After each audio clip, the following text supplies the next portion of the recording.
এখন আমরা ছোট ছোট বাক্যের মাধ্যমে present tense, past tense, future tense শিখবো। চলো বলো তো, সালমা বলো, আই এম কি হবে? আই এম পাস্ট টেন্স না, আই এম প্রেজেন্ট টেন্স হবে, ঠিক আছে? বলো নিশান, বলো হি ওয়াজ। বলো ইয়ানুর, বলো ইট উইল বি। গুড। বলো সালমা, বলো হি ইজ।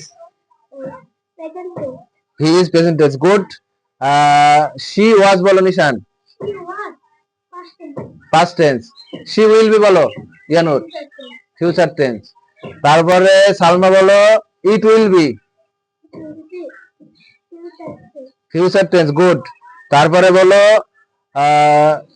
তুমি বলো হচ্ছে ইট ওয়াজ, ইট ইট ইজ, বলো it is present tense, it is present tense, good.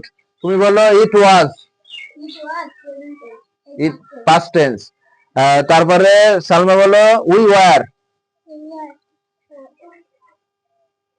Past, present না ফিউচার?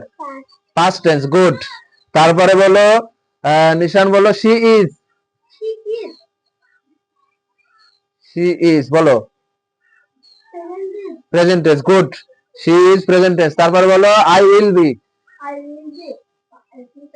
ওকে, খুব সুন্দর হয়েছে। ওকে।